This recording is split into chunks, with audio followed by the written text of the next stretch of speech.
Et ben ça y est, nous y sommes. Nous avons notre Mauro Billino qui est là et notre Tiziana pour notre atelier face à face avec Mauro Billino. Alors on va voir ce soir ce qu'il va nous raconter. À toi Tiziana. Bonsoir, bonsoir à tout le monde. Donc ce soir, je vais traduire de l'italien. Ouais, mais là tu me traduis en italien du coup. Oui. Ah, Dunque, buonasera, stasera siamo tutti qui faccia a faccia con Mauro Biglino. Vediamo che cosa ci racconta di bello stasera. ok, dai. Mauro, parola a Bene, te. innanzitutto buonasera a tutti, ovviamente grazie per avermi invitato e stasera conterei soprattutto di divertirmi con le domande del pubblico. Mm. Donc ce soir, bonsoir à tout le monde tout d'abord.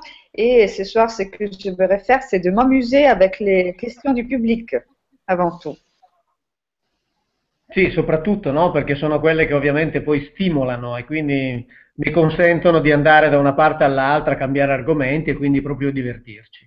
Donc oui, parce que ça m'amuse beaucoup, ça m'aide, ça me porte à parler d'une chose plutôt que d'une autre. Donc ça ouvre plein de portes, plein d'opportunités de discuter, de parler de plein de sujets. Voilà. Alors, pour les personnes qui arrivent petit à petit, je les vois arriver. Surtout, n'hésitez pas à poser vos questions. Normalement, c'est comme d'habitude, parce que Mauro, il est là ce soir pour répondre à vos questions. Donc, dunque, per le persone che si collegano adesso, è come al solito, fate le vostre domande, per iscritto sulla destra c'è l'hangout, in basso a destra potete scrivere le vostre domande che verranno selezionate da Lorenadia in diretta e che porrà quindi a Mauro. Tutto come al solito. Ok, Ok, force. quindi sì, Dimmi. che Mauro, facciano forse. pure Sì, domande di ogni tipo, io come al solito, ok. se so rispondo, se non so dico che non so perché tanto non è un problema, non si può sapere tutto. Vous Mm. pouvez poser des questions de tout genre, peu importe tout genre, tout est bien accepté. Et si je sais, je réponds. Si je ne sais pas, je dis que je ne sais pas, je ne réponds pas. Voilà. Mais vous êtes libre de poser toutes les questions que vous voulez. Mauro. Naturalmente sempre in relazione ai temi di cui mi occupo, ecco, non parliamo di calcio, insomma, ecco. C'est sûr, c'est par rapport à la Bible, au thème dont je m'occupe, pas de foot. Là, voilà. Le foot, c'est pas une thématique pour ce soir au moins. Ok. Mauro, oh, je vais parler en français. Ça serait bien que tu nous parles un petit peu de ce que tu fais actuellement, de ce qui se passe avec tes livres en italien, en français. Si tu pouvais un petit peu nous dire ce qui se passe là. Parce que je sais que tu es en ébullition, il y a plein de choses qui se passent dans ta vie. In questo momento molte cose accadono nella tua vita, Mauro, potresti dirci che cosa succede in le conferenze, i libri? Ci puoi un po' aggiornare? Sì, allora diciamo così, che in effetti questa attività qui mi ha letteralmente stravolto la vita, in tutti i sensi, cosa che non mi aspettavo. Ah. Prego. Cette activité m'a vraiment déboussolée. Toute ma vie a changé complètement dans tous les sens, chose que je ne m'attendais pas du tout. E quindi naturalmente io sto andando avanti con le conferenze perché, come sapete, o comunque se non lo sapete, io faccio solo le conferenze per le quali sono chiamato, nel senso che io non organizzo nulla e non c'è nessuno che organizza per me. Io vado solo dove sono chiamato. Donc moi, je fais des conférences, je donne des conférences et que des conférences auxquelles je suis invitée. C'est-à-dire, moi, je n'organise rien du tout, je n'organise pas mes conférences. On m'invite, on me propose de faire des conférences et moi, j'y vais. E diciamo ad oggi io non ho più date libere fino a giugno 2016 e ho già delle conferenze per settembre, ottobre e novembre Oddio. 2016. Aujourd'hui, je n'ai pas une date libre jusqu'à juin 2016 et j'ai déjà des demandes pour octobre-novembre 2016. La folie. E questo dico veramente mi ha stravolto la vita perché ormai sono alcuni anni che io, come dire, regalo i miei fine settimana al mio amico pubblico.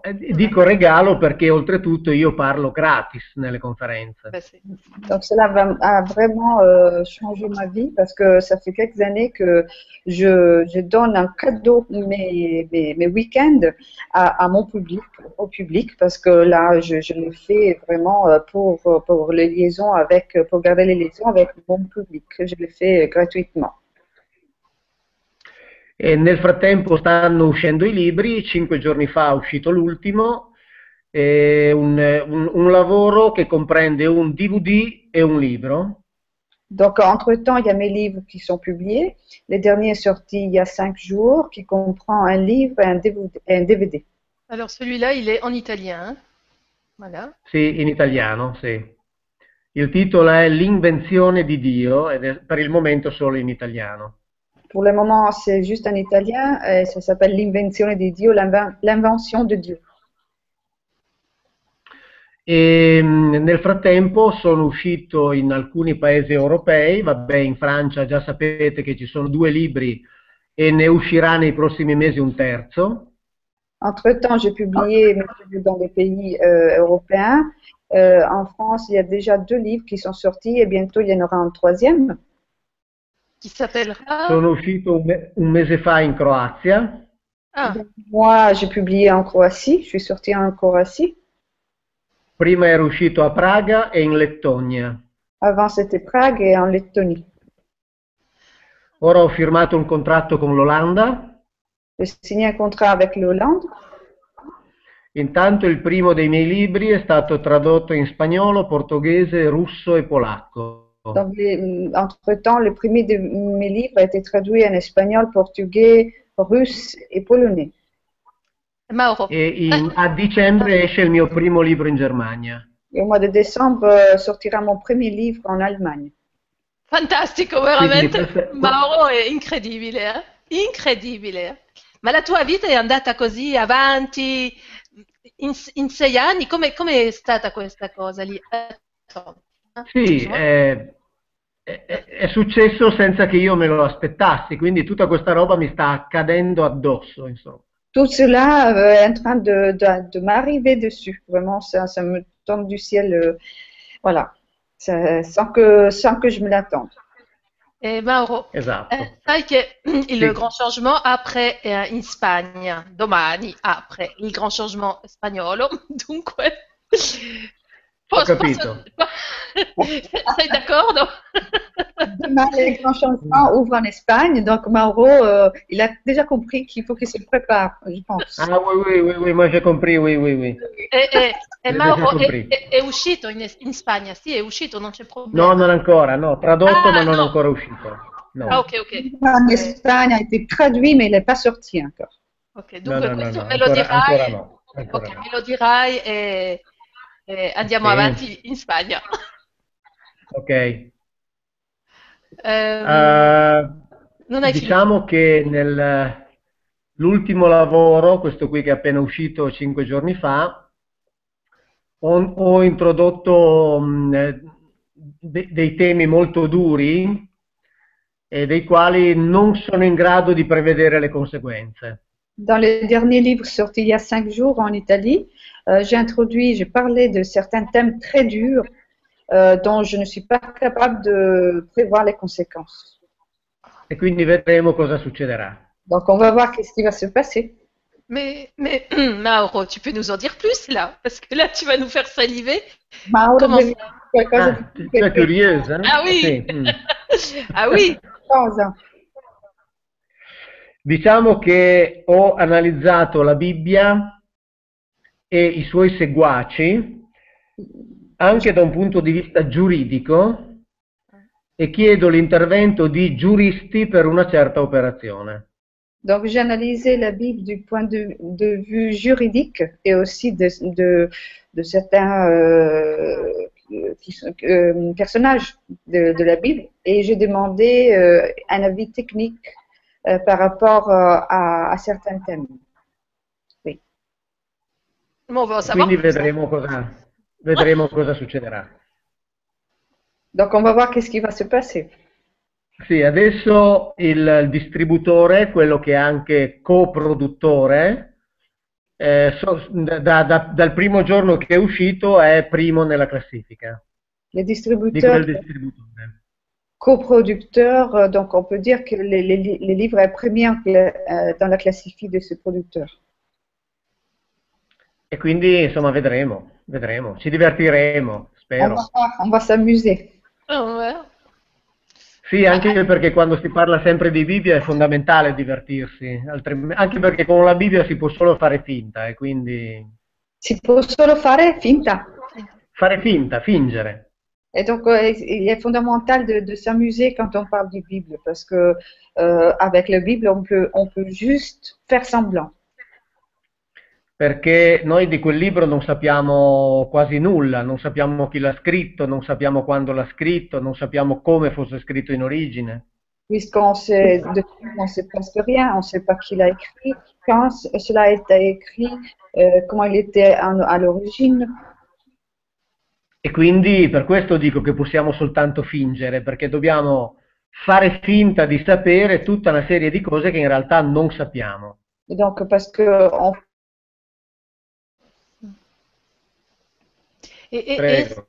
grazie. Et est-ce que dans la Bible, enfin dans la Bible, dans ce livre d'histoire, il y a écrit la forme qu'avaient. Est-ce que c'était des géants? Est-ce que c'était des personnes qui nous ressemblaient ou pas du tout?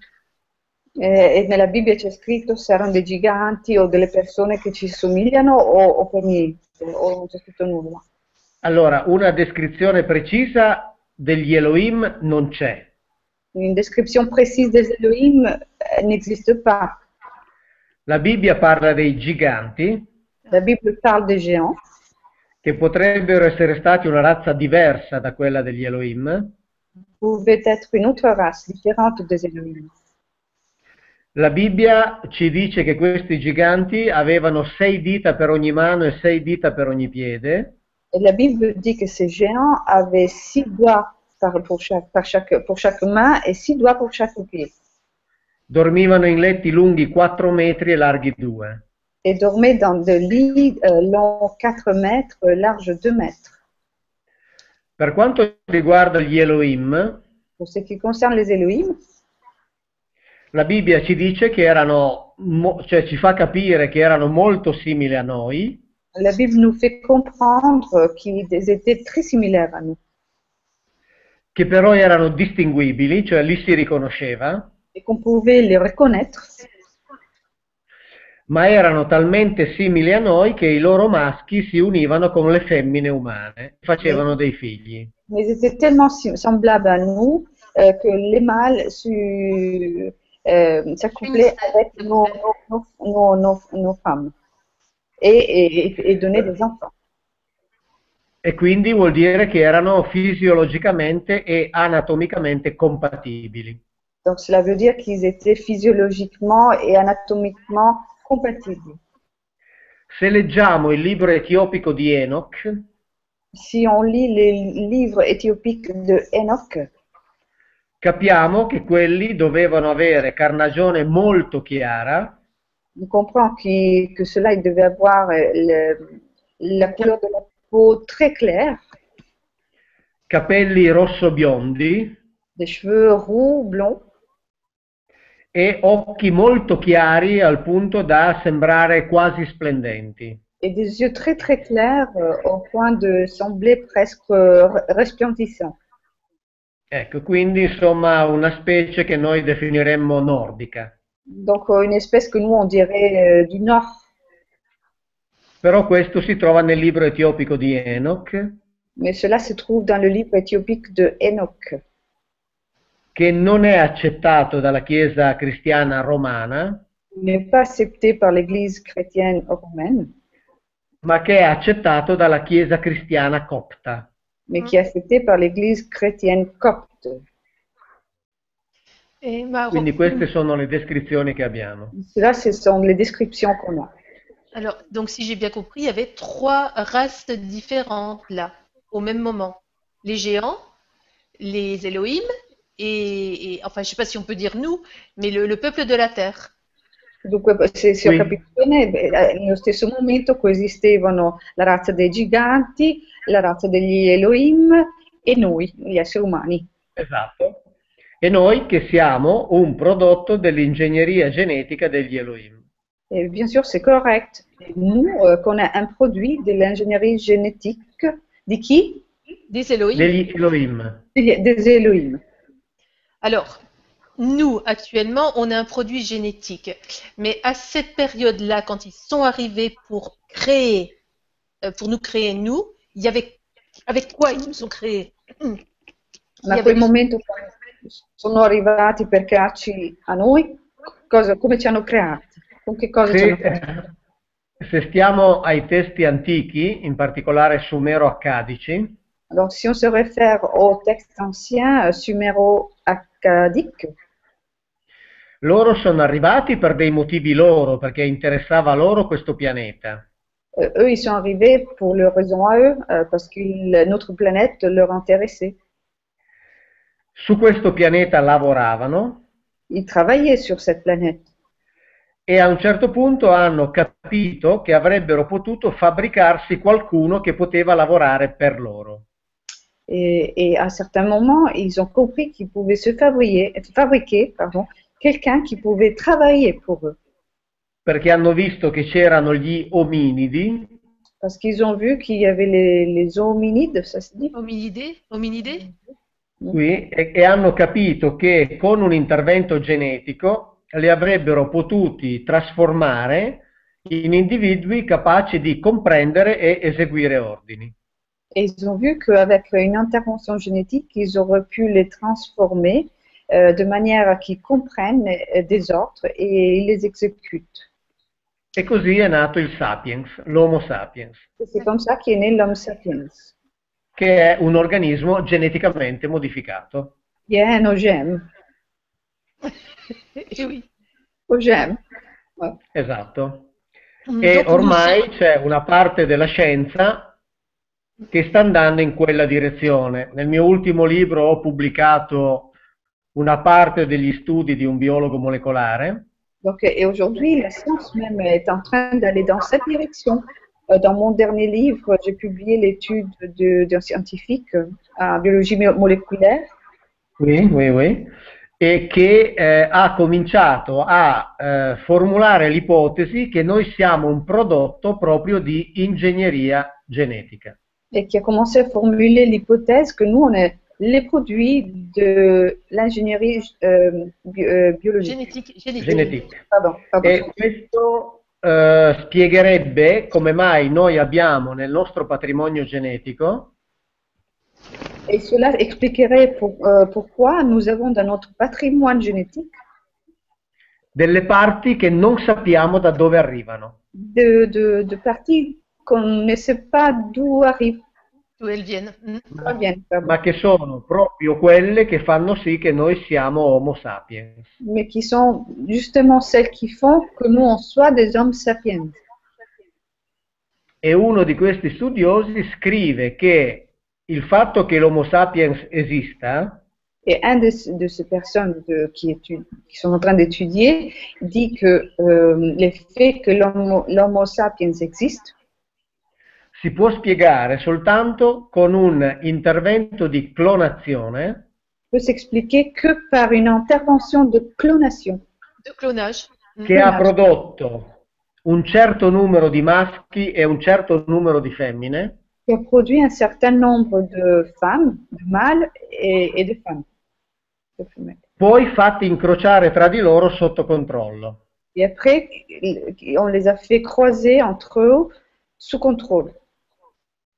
Perché in natura questo sarebbe difficilmente avvenuto.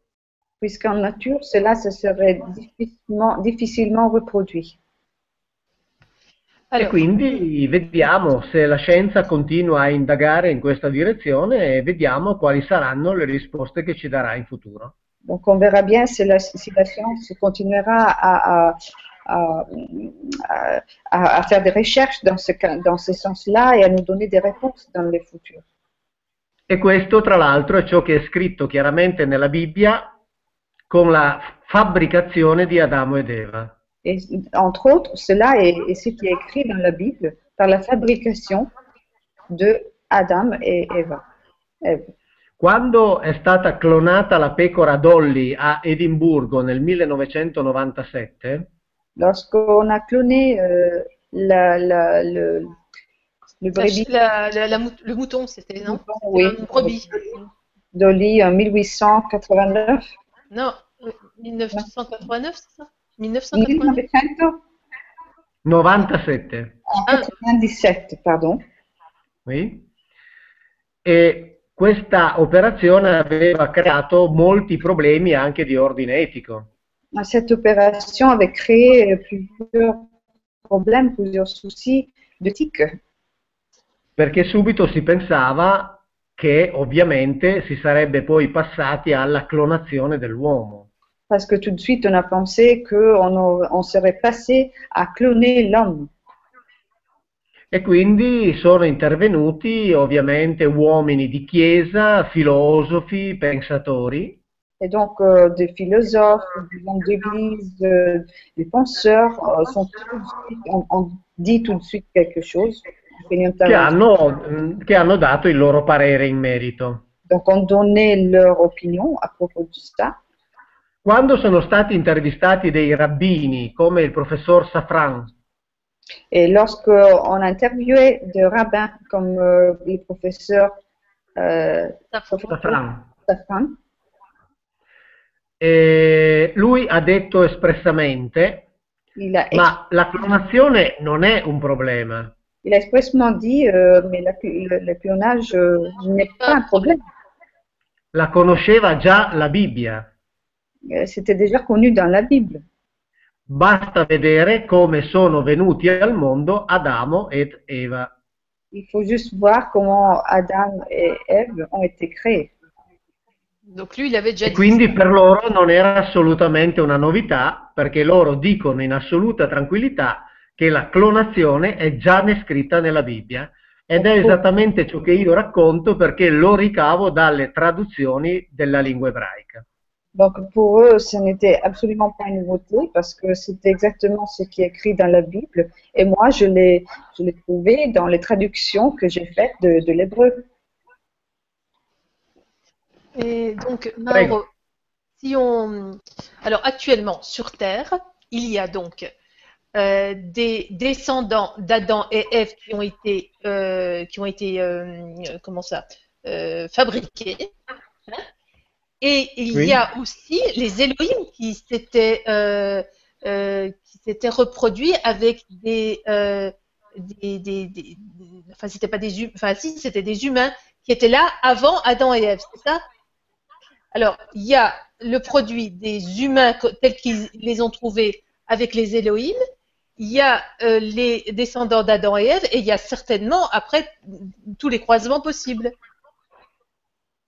Donc attualmente sulla Terra ci sono gli esseri umani che sono stati creati come organismi geneticamente modificati, ci sono gli umani che erano là prima, gli Homo sapiens che erano là prima e ci sono gli incroci che ci sono stati successivamente. No, allora, direi che tutti i sapiens che sono sulla Terra sono il prodotto degli esperimenti di ingegneria genetica, perché i sapiens hanno soppiantato gli ominidi che c'erano prima. Tous les sapiens qui sont sur la Terre ont remplacé les hominides qui étaient là avant. Quindi tutti i sapiens che sono sulla Terra sono il prodotto di quegli interventi di ingegneria genetica. Tous les sapiens qui sont sur la Terre aujourd'hui sont le produit de cette ingénierie génétique. Voilà, mais perché era la specie che ha funzionato meglio e tutte le altre sono scomparse. Parce que c'est l'espèce qui a marché le mieux et tous les autres ont disparu. Oui, mais tu sais qu'on parle de race, de sang royal, etc. Est-ce que lorsqu'on parle de sang royal, ce ne serait pas les descendants des Elohim? Ma sai che si parla anche di sangue reale, e quando si parla di sangue reale si parla forse degli Elohim?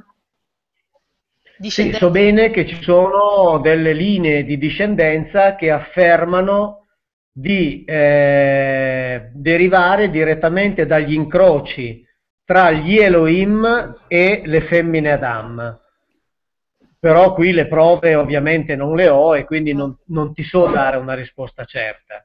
mm. Je sais qu'il y a qui ont dit qu'il y a des descendants de croisements entre les Elohim et les femmes Adam, mais je n'ai pas les preuves, donc je ne peux pas te répondre.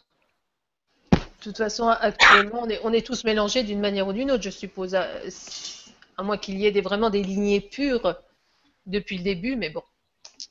Comunque penso che siamo tutti mescolati in un modo o nell'altro, a meno che non ci sia qualche discendenza pura. Ma ecco, Ok, grazie. Però Sì. non so dire, cioè No, bisognerebbe avere le sappiamo. prove per poterlo dire, insomma. il faudrait avoir les preuves pour pouvoir le dire, je ne sais pas. Grazie Mauro.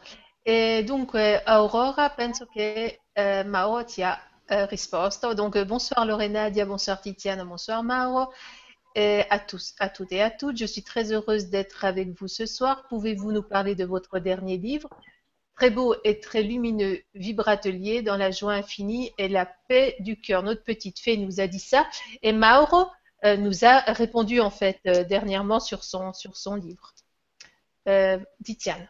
Sì, Lorenadia, Aurora ci fa una domanda alla quale Mauro ha già risposto. Buonasera Lorenadia, Tiziana e Mauro, a tutti. Sono molto felice di essere con voi questa sera. Potete parlarci può parlarci del suo ultimo libro, molto bello e molto luminoso, questo Vibratelier nella gioia infinita e nella pace del cuore. Voilà. Donc Mauro nous en a parlé. Mauro ce ne ha già Scusa, parlato. ma ho perso alcune parole, potete parlarci di? Addio mio è Del andato tuo via. ultimo libro, del tuo ultimo libro, che è molto bello e interessante, ma hai No, già risposto. mi sembra che hai già risposto lì. Ou alors si tu Sì, veux dire. allora facciamo così. Nel mio ultimo libro, quello di Mondadori, perché quello che è uscito da pochi giorni parla di altro. Quindi non so a quale libro si riferisca però questa amica. Penso che hai detto all'inizio che avevi uscito un libro e Aurora parla di questo. L'ultimissimo. Sì, Il tuo dernier. penso. Mm. Questo qui è uscito pochi giorni fa. Sì, penso che sia quello. Beh, questo qui è fatto da un DVD Le dove c'è tue dentro dernier. una conferenza con una intervista esclusiva e un monologo. Prego. Dans les tout derniers livres qui est sorti il y a 5 jours, il y a un DVD avec une conférence, un monologue. Monologue. Che è la parte, come dire, più dura del lavoro, Qui est la partie la plus dure du travail. nella quale io analizzo dal punto di vista giuridico e storico la Bibbia e la contemporaneità attuale. Dans laquelle j'analyse du point de vue juridique, historique, la Bible et l'actualité. E penso, e per questo chiamo i giuristi a esprimersi, penso che, Et je prego, pense que, et c'est pour cela que je demandais à des juristes de s'exprimer, je pense, si possa procedere con una azione sulla base dei principi giuridici applicati al processo di Norimberga. je pense qu'on puisse procéder à action sur la base des principes juridiques appliqués dans les procès de Nuremberg. Però per il momento ovviamente non dico nulla perché bisogna leggere, ovviamente, e sentire quello che dico nel libro. Mais pour l'instant, je ne vous dis rien parce qu'il faudrait lire et voir ce que je dis dans le livre. Mais Mauro, c'est incroyable, je ne sais pas d'où tu sors toutes tes idées. C'est incroyable. À chaque fois, il t'en arrive une autre. Mauro, non so come fai, sei veramente incredibile, ogni volta aggiungi un'idea e sempre qualcosa, un'idea nuova, qualcosa Sì, in... guarda, ti dico una cosa, io nel 2014, per rispondere ad una domanda che mi era stata fatta su Facebook, prego. En 2014, pour répondre à une question qu'on m'avait posée sur Facebook, avevo consigliato la lettura di un libro scritto da un docente israeliano dell'Università di Tel Aviv. J'avais conseillé de lire un livre d'un professeur israélien de l'université de Tel Aviv. E per questo motivo ero stato accusato di antisemitismo. Et pour cette raison-là, j'étais accusée d'antisémitisme.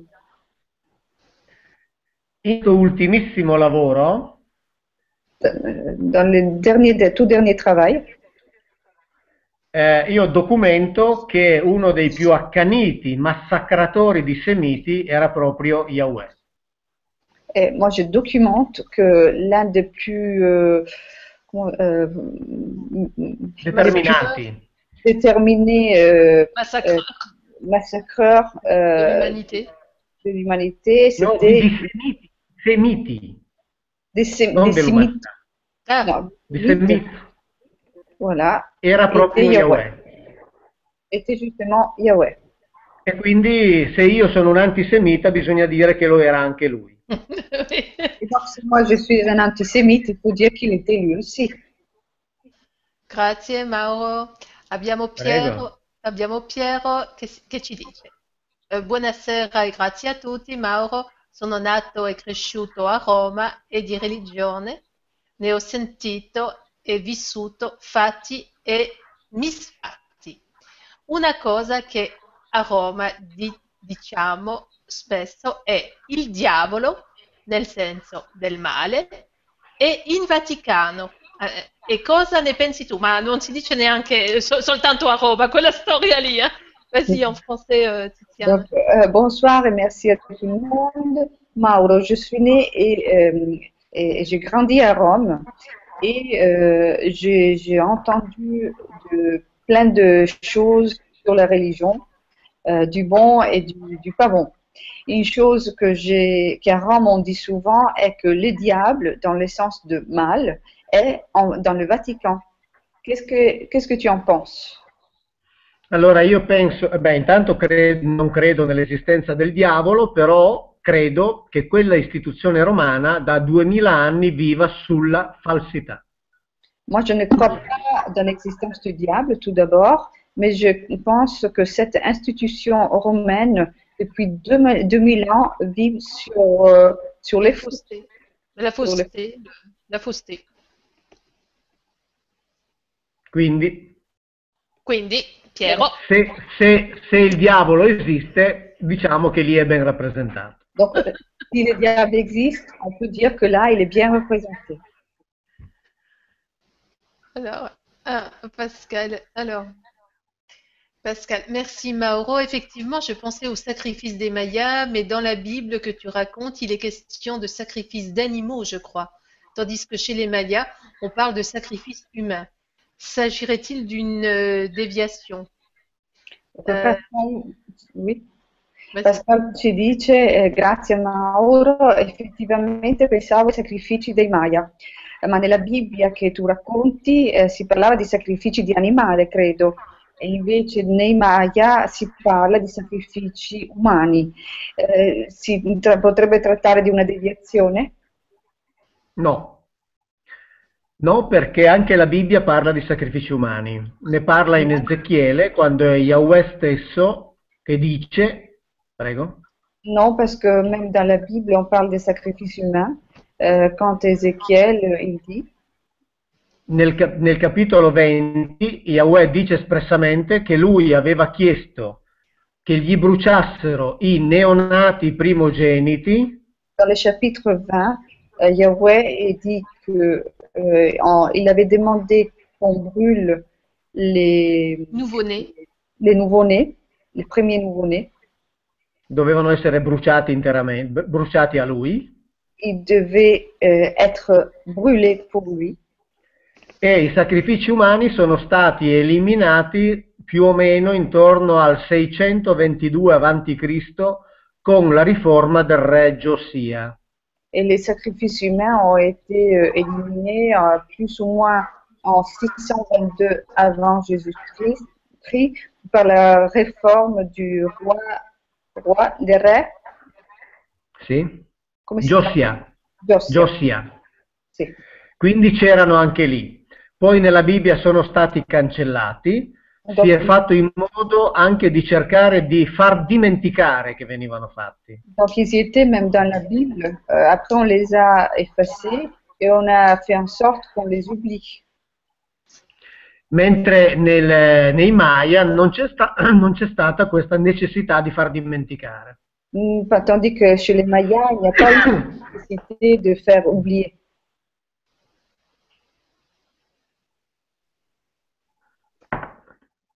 Prego. Ne t'étrangle pas, Mauro, on a besoin de toi. Non ti strangolare e strozzare, Mauro, abbiamo bisogno di te. Prego. Sacrifice humain, eh oui, dans la Bible. Merci Mauro. Michel qui nous dit, j'ai toujours été étonné car les prénoms des apôtres et saints sont très occidentaux, alors qu'en Galilée, sauf erreur, les noms de l'époque étaient d'origine sémite. Donc les prénoms Jean, Matthieu, etc. sont pour moi hors de propos. Qu'en pensez-vous? Adesso, Michel ci dice, sono stato sempre sorpreso in quanto i nomi degli apostoli, dei santi, sono molto occidentali, invece in Galilea, salvo errore, i nomi dell'epoca erano di origine semita, quindi i nomi Jean, Giovanni, Matteo, eccetera, sono per me non a proposito. Che cosa ne pensa? Sono la trascrizione greca-latina di molti nomi semiti. Ce sont les transcriptions grecques et latines de beaucoup de noms sémites, prénoms sémites. E il discorso dei santi, Et pour ce qui concerne les saints, questi sono una invenzione del cristianesimo. c'est une invention du christianisme. Sono figure che non esistono nel pensiero giudaico. Ce sont des figures qui n'existent pas dans la pensée judaïque. E in effetti non hanno nessun motivo per esistere. Et en effet, ils n'ont aucune raison d'exister. Anche Gesù è la trascrizione greca-latina del termine semitico Yehoshua, quindi noi lo dovremmo chiamare Giosuè. Même Jésus est la traduction grecque, scusi, Latina. grecque-latine, oui, de Joshua. Donc on devrait l'appeler Josué. Donc Joseph en français. No, Joseph. non Joseph, No. Giosuè. Joshua. Perché tutti quelli che si chiamavano come lui nella Bibbia, noi li chiamiamo Giosuè. Puisque tous ceux qui s'appelaient comme lui dans la Bible, nous on les appelle Josué. E invece per lui manteniamo questo nome Gesù per dare l'idea che fosse uno differente dagli altri. Et nous on garde ces prénoms Jésus pour garder une différence par rapport aux autres.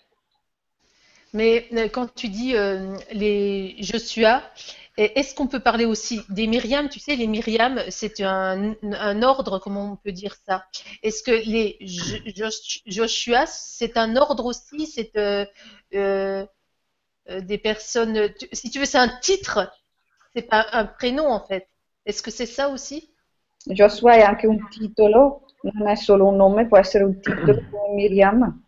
Ma dunque Giosuè va detto che era uno dei nomi più diffusi all'epoca. Joshua, c'était un des prénoms les plus diffusés à l'époque. E quindi era un nome assolutamente comune. Mais c'était un prénom très commun. Perché significa Yahweh salva. E siccome in quel momento aspettavano un salvatore, c'erano centinaia, forse migliaia di persone che si chiamavano così. Puisque cela veut dire Yahweh sauve, sauveur, sauve. Et à l'époque, ils attendaient les sauveurs. Il y avait beaucoup de monde qui s'appelait comme ça. Merci Mauro. Alors, le Temel d'Edfou en Égypte est très haut.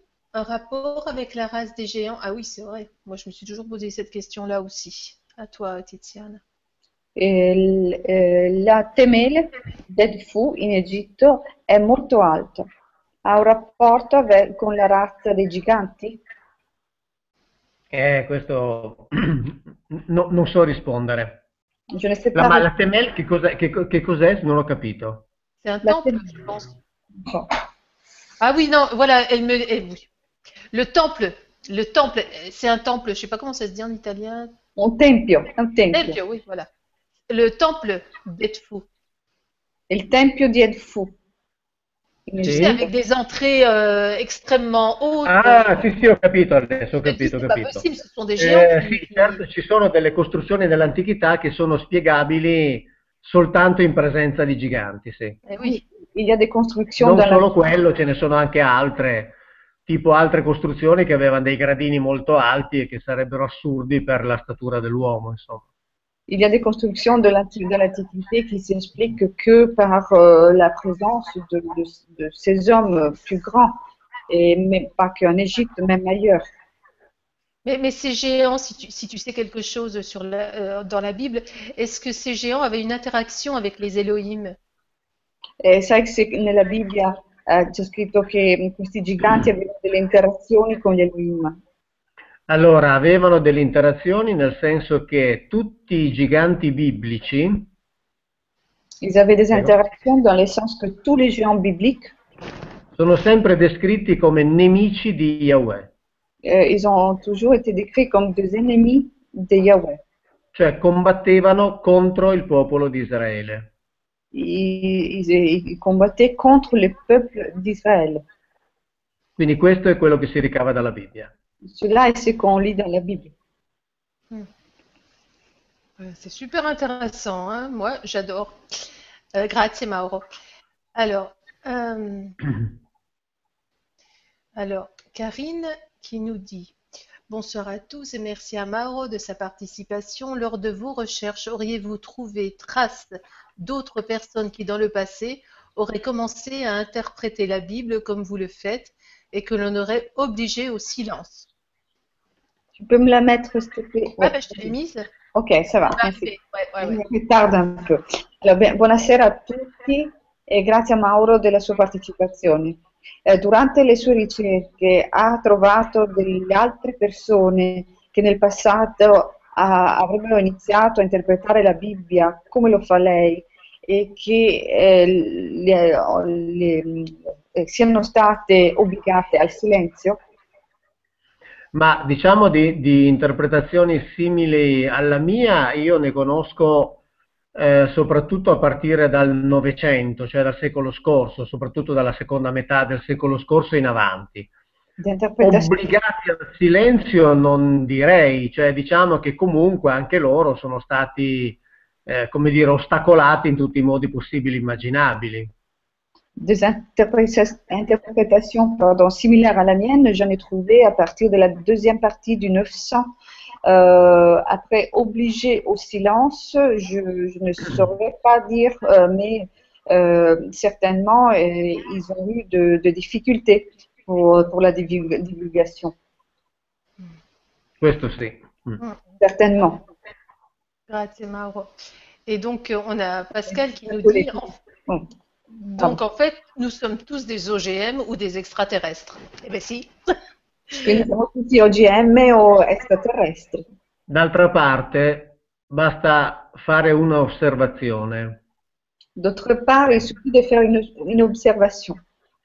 Se noi guardiamo qualunque animale sulla Terra, Si on regarde n'importe quel animal sur Terre, lui nasce geneticamente predisposto per uno o più ambienti naturali. il est génétiquement prédisposé pour un ou plusieurs systèmes naturels, Per i quali lui è geneticamente adatto. pour lesquels il est génétiquement adapté. L'Homo sapiens non è per natura adatto a nessun ambiente naturale. L'Homo sapiens, par nature, n'est adapté à aucun Environnement naturel. E l'uomo sapiens deve sempre modificare l'ambiente naturale per renderselo vivibile.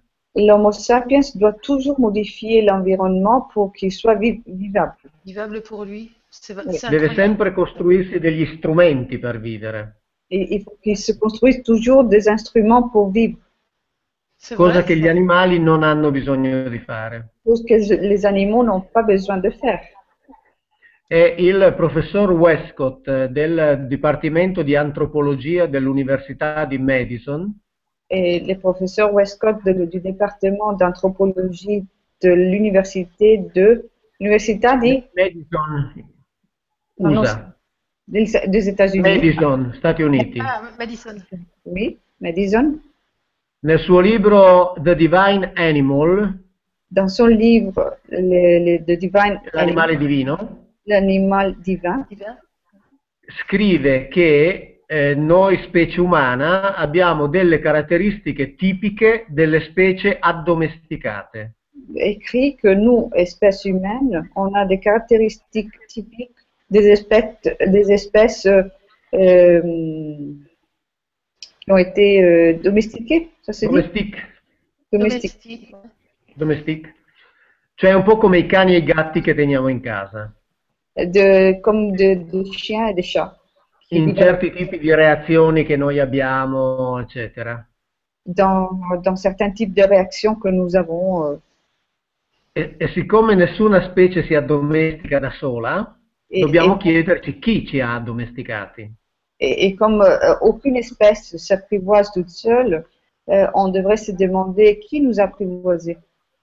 Probabilmente quegli stessi che ci hanno fabbricati e poi ci hanno educati, e noi continuiamo con i nostri figli, cioè ogni volta che produciamo un cucciolo, probablement ceux qui nous ont fabriqués et éduqués, et nous on continue avec nos enfants, c'est-à-dire à chaque fois qu'on produit un bébé.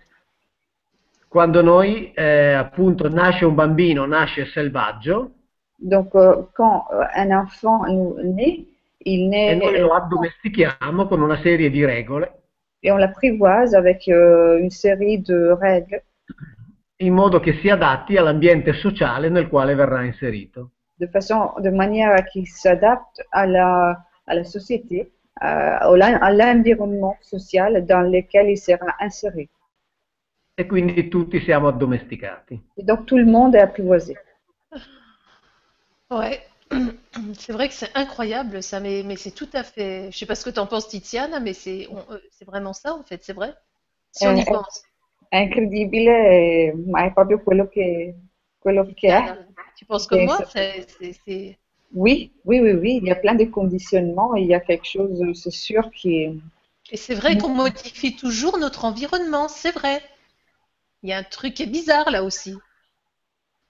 È vero anche che modifichiamo il nostro ambiente, questo è assolutamente vero, c'è qualcosa di strano in questo. Noi non abbiamo tutta una serie di caratteristiche che hanno gli altri animali. Nous n'avons pas toute une série de caractéristiques que les autres animaux ont, que les animaux ont. Per esempio, noi non abbiamo gli artigli. Nous n'avons pas les articles. Non abbiamo le zanne. Nous n'avons pas les dents longs. Ah oui, d'accord. Non abbiamo dei sensi particolarmente sviluppati. Nous n'avons pas des sens particulièrement aigus. Abbiamo il corpo privo di protezioni. Nous avons le corps qui est privé de toute protection. E gli unici peli che abbiamo, soprattutto quelli sulla testa, ovviamente, Et les seuls poils qu'on a, surtout ceux sur la tête, crescono all'infinito. Ils poussent à l'infini. E questo la natura non lo avrebbe mai permesso, perché uno che ha i capelli lunghi 2 o 3 metri, et cela, la nature ne l'aurait jamais permis, parce que quelqu'un qui a les cheveux longs 2-3 mètres non riuscirà mai a catturare una preda o non riuscirà mai a sfuggire a un predatore. n'arrivera jamais à chasser, à prendre une proie et à devenir un chasseur. Quindi questa è una caratteristica assolutamente innaturale che l'evoluzione avrebbe eliminato. Donc c'est une caractéristique absolument innaturelle, pas naturelle du tout, que l'évolution aurait naturellement éliminée. Quindi noi non siamo adatti a questo pianeta e ci dobbiamo adattare facendo tanti sforzi. Donc nous ne sommes pas adaptés à cette planète et il faut qu'on s'y adapte avec beaucoup d'efforts. Perché noi siamo degli OGM. Parce qu'on est des OGM. Ouais, ouais, c'est vrai, hein. C'est incroyable, quoi, parce que c'est évident, en fait. Ah, merci Mauro. Alors, on va conclure comme ça, mais moi j'aurais aimé savoir, Mauro, euh, qu'est-ce que toi, dans ta vie maintenant, tu penses, alors tu es né, est-ce que tu penses que c'est une mission que tu as eue de faire toute cette révélation? Comment tu te sens à l'intérieur, toi? Moi, je voudrais Ma parler au Mauro intérieur. Comment il se sent? Est-ce qu'il est super content de sa vie parce que c'est ça qu'il devait faire? Comment tu te ressens, toi? Mauro, che cosa pensi? Sto parlando al cuore di Mauro, a Mauro, e come ti senti in rapporto a queste rivelazioni, a questa ricerca, a questa divulgazione che stai facendo? Come ti senti rispetto a tutto questo che hai scoperto e a questo tuo lavoro di divulgazione anche? Come la prendi? Allora, quando nel Scusa, 2010 ho la tua scritto il missione primo di vita, libro, è la tua missione di vita, dice Lorenatia. diciamo così, quando nel 2010 ho scritto il primo libro, Donc, on peut dire cela. Lorsqu'en 2010, j'ai écrit mon premier livre, pensavo che sarebbe finito al macero come il 99% dei libri che si pubblicano in Italia, donc j'ai anzi pensé nel mondo. qu'il serait fini cassé, détruit, comme il arrive aux 99% des livres en Italie Et dans le monde. et dans le monde. Sì, qui. E in realtà poi questa cosa qui si è sviluppata moltissimo, En réalité, ça s'est développé énormément. sta continuando a svilupparsi. Cette chose continue à grandir, à se développer. Ora io non posso definirla una missione perché è una parola troppo grande. Donc, je ne peux pas définir une mission parce que c'est un mot trop grand. Devo dire che è una cosa che mi piace molto Je dois dire par contre que c'est quelque chose qui me plaît beaucoup e soprattutto mi diverte, ma nel senso più profondo del termine. et surtout ça m'amuse, mais dans le sens le plus profond du terme. Cioè proprio un qualcosa che mi distoglie la mente da tutto ciò che mi è stato insegnato, quindi mi diverte, in latino devertere. Donc, dans le sens que ça détourne la tête de tout ce qui m'a été appris, dans le sens de divertir, mais Détourner, détourner, far girare da un'altra parte. et se met tourner d'un autre côté, de l'autre côté, d'une autre manière. E, e questo mi dà un grandissimo senso di libertà.